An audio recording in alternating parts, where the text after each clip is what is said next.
Dude TV.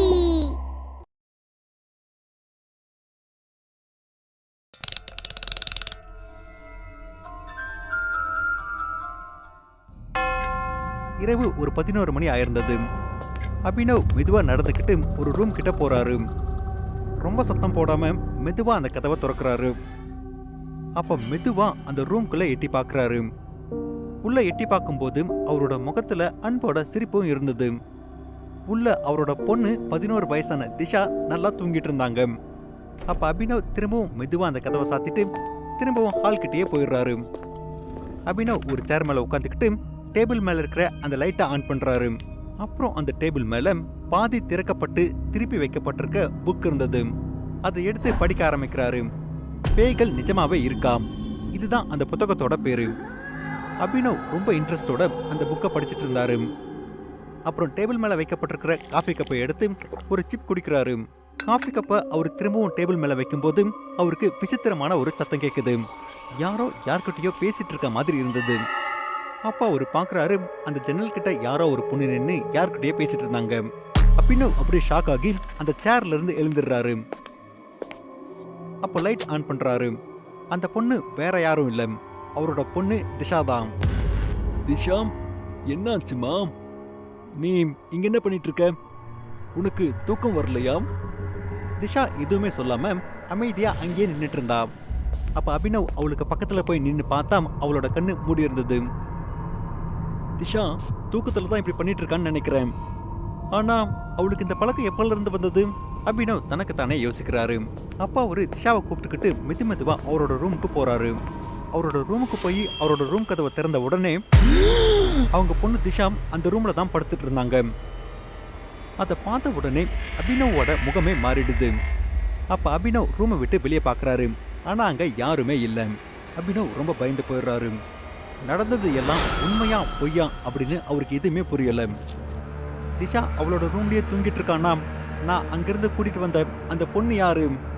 அந்த பொண்ணு எங்க காணாம போயிட்டா? ஒருவேளை இதெல்லாம் என்னோட பிரம்மையா இருக்குமோ? இதெல்லாம் அந்த புக் படிக்கிறதால தான். இனிமேல் நைட்ல எப்பவும் ஹாரர் புக்ஸ் படிக்க கூடாது. அபினவ் அப்படி தனக்கு தானே சொல்லிக்கிறாரு. மறுபடியும் அவரு திஷா ரூம்குள்ள பாக்குறாரு.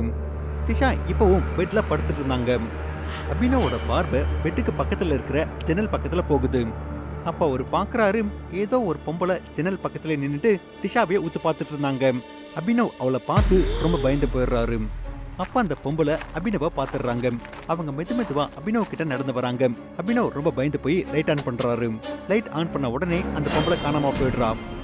அவரு உடனே போய் திஷாவை எழுப்புறாரு. திஷா மகளே, எழுந்துரு, நம்ம இங்க இருந்து சீக்கிரம் கிளம்பி ஆகணும். அபினவ் திஷாவை கூப்பிட்டுக்கிட்டு அங்க இருந்து கிளம்பிடுறாரு. எங்க கூட்டிட்டு போறதுன்னே அவருக்கு தெரியல. ஆனா கார் மட்டும் வேகமா ஓட்டிட்டு போயிட்டு இருந்தாரு. அவரோட முகத்துல ஒரு விசித்திரமான பயம் தெரிஞ்சது. அப்பா ஒரு கண்ணாடிய திஷா பக்கம் திருப்புறாரு. அப்பா அவரு பாக்குறாரு, திஷா பக்கத்துல அந்த பொம்பளையும் உட்காந்துட்டு இருந்தாங்க. அந்த பொம்பளையோட முகம் எவ்வளவு பயங்கரமா இருந்ததுன்னா அவங்கள பார்த்த உடனே அபினவ் பயந்து போயிடுறாரு. அபினவ் பயத்தால வேர்வையாலேயே நினைஞ்சு போயிட்டாரு. அது ஒரு பயங்கரமான ஆத்மாவா இருந்தது. அபினவ் பின்னாடி திரும்பி பாக்குறாரு. நீ ஏன் இங்க வந்த? உனக்கு என்னதான் வேணும்? நான் என்னோட மகளை கொண்டு போறதுக்காக வந்திருக்கேன். இதை கேட்ட உடனே அபினவ் உறைஞ்சு போயிடுறாரு. அப்போ அவரோட கார் போய் ஒரு மரத்துல மோதிடுது.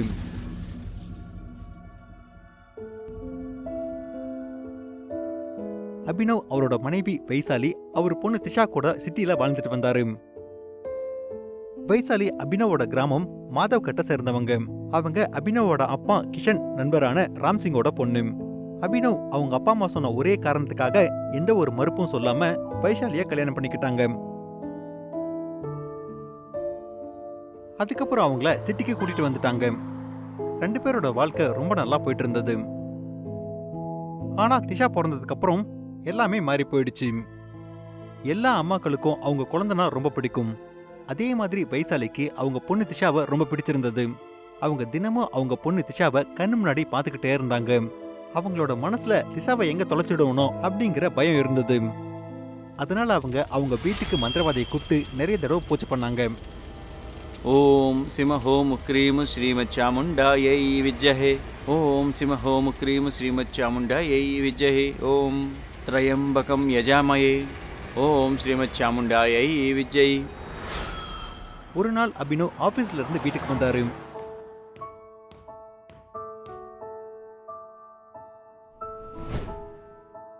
வைசாலி ஹால்லயே உட்காந்துட்டு இருந்தாங்க.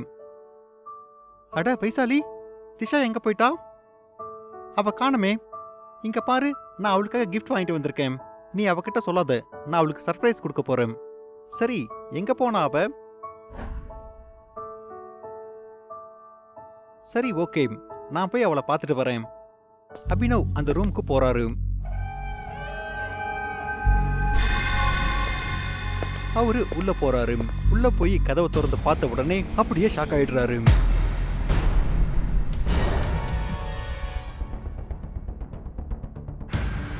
அந்த பெட் மேல திஷாவை கயிறால கட்டி போட்டிருந்தாங்க. அவளோட முகத்துல அடிபட்ட காயம் இருந்தது.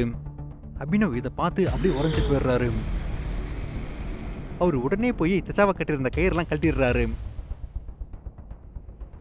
அப்புறம் கேட்குறாரு, மகளே, இது எப்படி நடந்துச்சு? உன்னை யார் இப்படிலாம் பண்ணது? திஷா அழுதுகிட்டே சொல்றாங்க, அப்பா, இதெல்லாம் பண்ணது அம்மா. நான் வெளியே போய் விளையாடணும்னு நினைச்சிட்டு இருந்தேன். ஆனா அப்பா, அம்மா என்ன போக விடல. என்ன ஜோரா அடிச்சாங்க. அதுக்கப்புறம் தர தரன்னு இழுத்துட்டு வந்து இந்த ரூம்ல கட்டி போட்டுட்டாங்க. இதை கேட்ட உடனே கோபத்தால அபினவோட கண்ணெல்லாம் சவந்து போயிருது. உடனே அவரு திஷாவை கூப்பிட்டுக்கிட்டு வைசாலி கிட்ட போறாரு. வைசாலி, உனக்கு பைத்தியம் பிடிச்சிருச்சா என்ன? உன் சொந்த பொண்ணுகிட்டே இப்படிலாம் பண்றதுக்கு உனக்கு வெக்கமா இல்லையா? இவ வெளியில போய் விளையாடுன்னு தானே கேட்டா, அதுக்கு எதுக்கு நீ இவ்வளவு ஒரு மிருக மாதிரி நடத்துற? அபினவ் இவ்வளோ கோவமா சொன்னதுக்கு அப்புறமும் கூட வைசாலியோட முகத்துல சின்னதா சிரிப்பு இருந்தது. அபினவ், குழந்தையோட உயிர் காப்பாத்துறதுக்காக தான் நான் இப்படி பண்ணேன். அங்க பாத்தியா வெளியே எவ்வளவு டிராபிக் இருக்குன்னு? ஒருவேளை அவ விளையாடிக்கிட்டு இருக்கும் போது ஏதாவது பெரிய வண்டி வந்து அவளை இடிச்சுச்சுன்னா என்ன ஆகும்? நம்ம குழந்தைய நம்ம எழுந்துடுவோம். அதனால தான் நான் அப்படி பண்ணேன். தங்கம், என்ன மன்னிச்சிடுமா. உனக்கு ரொம்ப வலிக்குதாடா? வைசாலி இப்படி சொன்னதை கேட்டு அபினவுக்கு விசித்திரமா தோணுது. அவரு வைசாலி கிட்ட எதுவுமே பேசாம திஷாவை கூப்பிட்டுக்கிட்டு உள்ள போறாரு. இதை கேட்டதுக்கு அப்புறம் ஒரு விஷயம் புரியுது, வைசாலியோட மண்ணெல்ல சரியில்லைன்னு. அதனாலதான் அவரு வைசாலியும் அவங்க பொண்ணு திஷாவையும் அவங்க கிராமமான மாதவ காட்டுக்கு கூட்டிட்டு வர்றாரு. கிராமத்துக்கு வந்தா சரியாயிடுவா அப்படிங்கிற நம்பிக்கையில கூட்டிட்டு வந்தாரு. கிராமத்துல திஷாவோட தாத்தா கிஷன் அவங்க பேத்தியை பார்த்து ரொம்ப சந்தோஷப்படுறாரு. அவங்க பாட்டி ஆஷா பேத்தியை மடி மேல உட்கார வச்சுக்கிட்டு கொஞ்சிட்டு இருந்தாங்க. மகனே, உன்னோட குழந்தையும் அப்புறம் மனைவியும் கூப்பிட்டுட்டு இங்க வந்தது ரொம்ப நல்ல விஷயம்ப்பா. உங்களை பார்க்கணும்னு எங்க மனசு அடிச்சுக்கிட்டே இருந்தது. இன்னும் கொஞ்ச நாள் நீங்க இங்கே இருந்துட்டு போவீங்கல்ல? ஆமாம்மா, கொஞ்ச நாளைக்கு இங்கே தான் இருப்பேன். வைசாலியும் போய் அவங்க அப்பா அம்மாவை பார்த்துட்டு வரட்டும். மகனே, நீ சரியான வேலை பண்ணிருக்க. அம்மா, இங்க பாருங்க, பேசினது போதும். இவ்வளோ தூரம் டிராவல் பண்ணிட்டு வந்ததுல எனக்கு ரொம்பவே பசிக்குது. சரி, வாங்க போய் சாப்பிடலாம். வாங்க, உங்க எல்லாருக்கும் பிடிச்ச சாப்பாடு நான் செஞ்சு வச்சிருக்கேன். எல்லாருமே போய் சாப்பிடலாம். எல்லாரும் இந்த மாதிரி ரொம்ப சந்தோஷமா இருந்தாங்க. அடுத்த நாள் காலையில வைசாலி அவங்க பொண்ணை கூப்பிட்டுக்கிட்டு அவங்க அப்பா வீட்டுக்கு போறாங்க. திஷா கிராமத்துக்கு வந்ததால ரொம்ப சந்தோஷமா இருந்தாங்க. ஆனா வைசாலி இப்பவும் மாறல. திஷாவை அவங்க எல்லார்கிட்ட இருந்தும் மறைச்சி அந்த ஊரோட மந்திரவாதி கிட்ட கூட்டிட்டு போனாங்க. அப்புறம் பூஜை பண்ண வச்சுட்டு இருந்தாங்க. அவங்க பொண்ணு அவங்கள விட்டு எப்பவும் தூரமா போகக்கூடாதுங்கிறதுக்காக. கொஞ்ச நாளுக்கு அப்புறம் அவங்க அபினவ் கிட்ட நல்லா பேசிட்டு இருந்தாங்க. அதனால அவங்க சரியா போயிட்டாங்க அப்படின்னு அபினவ் நம்பிட்டாரு.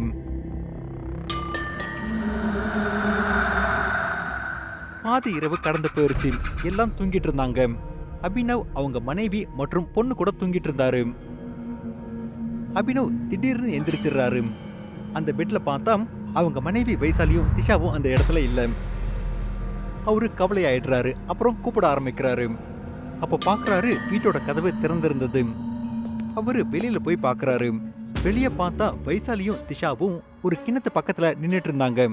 திஷாவோட கையும் காலும் கயிறால கட்டப்பட்டிருந்தது. அவங்க வாயும் கட்டப்பட்டிருந்தது.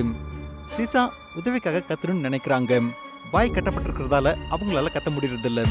வைசாலி திஷாவை பிடிச்சிக்கிட்டு ஏதோ மந்திரம் சொல்லிட்டு இருந்தாங்க. அபினவுக்கு வைசாலி என்ன பண்ண போறாங்க அப்படின்னு புரிஞ்சிருது. அபினவ் போய் தடுத்து நிறுத்துறதுக்கு முன்னாடியே வைசாலி திஷா கூட சேர்ந்து அந்த கிணத்துல விழுந்துடுறாங்க.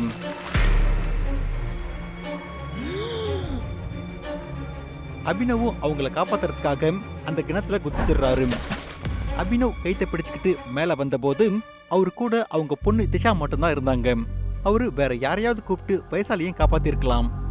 ஆனா அவரு அப்படி பண்ணல. வைசாலி இறந்து போகட்டும்னு அப்படியே விட்டுறாரு. அபினவோட காரு ஆக்சிடென்ட் ஆயிடுது. அதுல அபினவ் கூட சேர்ந்து அவங்க பொண்ணு திஷாவும் இறந்து போயிடுறாங்க. அந்த காருக்கு பக்கத்துல தான் வைசாலியோட ஆத்மா அவங்க பொண்ணு திஷா கூட நின்னுட்டு இருந்தது. மகளே, இப்ப என்னையும் உன்னையும் யாராலையும் பிரிக்கவே முடியாது.